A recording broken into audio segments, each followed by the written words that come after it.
Shalom sahabat YouTuber, di video kali ini saya akan berbagi resep brudel Manado yang spesial karena saya menggunakan campuran butter yang lumayan banyak sehingga brudel ini menjadi istimewa dan teksturnya yang benar-benar lembut dan wangi butternya yang harum dan tentu rasanya juga enak.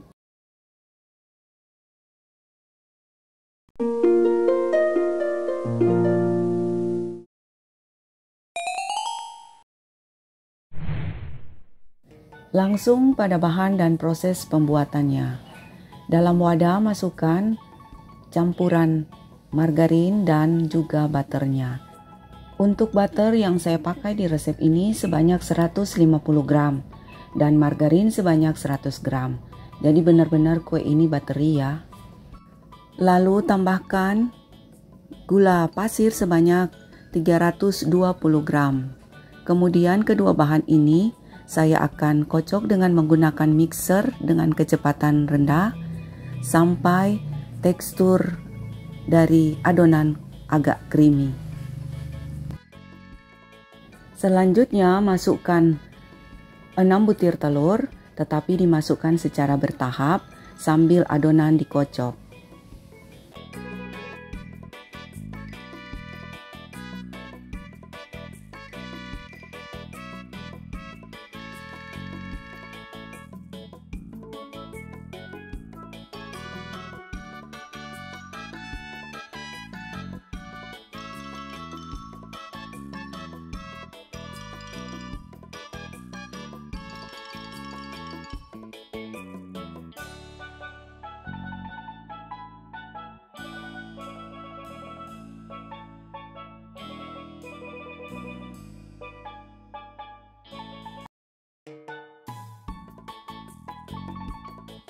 Setelah adonan tercampur rata, masukkan susu bubuk sebanyak 100 gram dan juga santan kental sebanyak 65 ml atau bisa juga menggunakan santan instan kemasan kecil. Tambahkan juga susu kental manis sebanyak 4 saset. Dan karena saya membuat brudel yang spesial atau premium, maka di sini saya menggunakan susu kental manis yang gold ya, karena rasanya yang lebih creamy dan lebih enak ketimbang susu kental biasa. Kemudian kocok kembali adonan hingga tercampur rata dan mixer dengan kecepatan yang sedang. Kocok adonan hanya sampai tercampur rata saja karena kita akan menggunakan ragi sebagai bahan pengembangnya. Setelah adonan tercampur rata, selanjutnya terigu akan saya masukkan. Terigu yang saya gunakan sebanyak 1 kg, tetapi dimasukkan secara bertahap bergantian dengan air sebanyak 350 ml.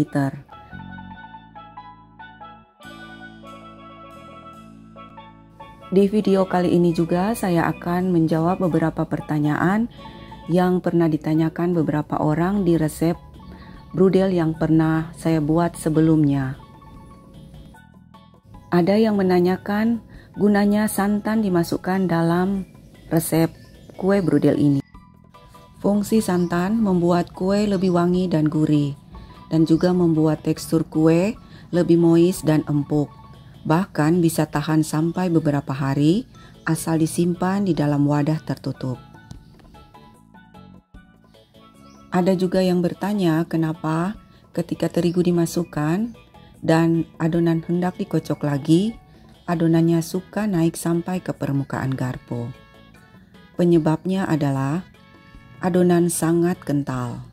Kemungkinan air yang dimasukkan terlalu sedikit, sementara terigu yang dimasukkan terlalu banyak. Dan solusinya adalah air bisa ditambahkan lagi, tapi tambahkan sedikit demi sedikit. Dan bila takaran air sesuai resep sudah dimasukkan semuanya dan adonan masih terlalu kental, maka bisa ditambahkan air lagi 20-30 ml. Setelah adonan tercampur rata, adonan akan saya bagi dua sebelum diberi ragi.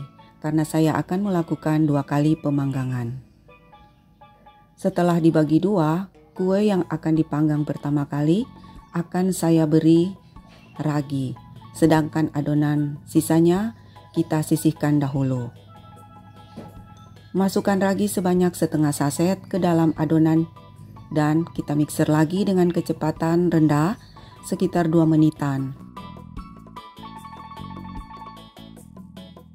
Kemudian adonan akan kita masukkan ke dalam cetakan kue. Dan cetakan kue yang saya pakai untuk adonan pertama ini berdiameter 28 cm. Dan untuk adonan kedua nantinya cetakan kue yang saya pakai berdiameter 18 cm. Sebelum adonan dimasukkan ke dalam cetakan, terlebih dulu olesi cetakan dengan margarin dan taburi dengan tepung terigu tipis-tipis. Selanjutnya kue akan kita istirahatkan sampai mengembang. Dan saat diistirahatkan, tutup adonan dengan kain bersih. Setelah adonan mengembang, kue akan kita beri topping. Dan untuk topping opsional, bisa kita pakai topping, bisa juga tidak. Bagi kalian yang punya hajatan besar dan berniat menyuguhkan kue brudel ini sebagai salah satu suguhan, toppingnya bisa kita buat lebih premium dengan menaburkan keju dan kenari atau mente ataupun almond, dan juga kismis bisa diganti dengan buah plum, maka tampilannya menjadi istimewa sekali.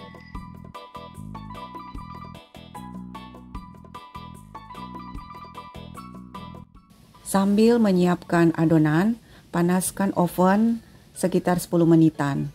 Ini untuk oven tangkring ya, karena saya menggunakan oven tangkring biasa. Dan selanjutnya, kue sudah bisa kita oven. Bila kalian masih punya pertanyaan lagi, atau hendak memberi saran, ataupun mau berbagi ilmu atau pengalaman seputar kue brudel ini, bisa tinggalkan pesan di kolom komentar. Dan bila video ini bermanfaat, jangan lupa di like, subscribe, dan di share ya. Setelah kue yang kita panggang ini matang, saya akan melanjutkan memanggang setengah bagian kue yang sudah saya sisihkan tadi sebelumnya. Berhubung kue brudel yang besar adalah orderan customer, jadi kita akan mereview brudel yang kecil. Warna kuenya sangat cantik dan aroma wangi kuenya sangat enak banget. Selanjutnya kue akan saya potong untuk mereview tekstur dan rasanya. Kuenya sangat lembut dan moist dan rasanya dijamin enak banget. Kue ini bisa tahan sampai beberapa hari asal disimpan dalam wadah tertutup. Saya juga masih mempunyai resep video lainnya yang bisa kalian tonton dengan mengklik gambar video di atas ini. Terima kasih sudah berkunjung di channel Marjo Kuman. Sampai jumpa di resep selanjutnya.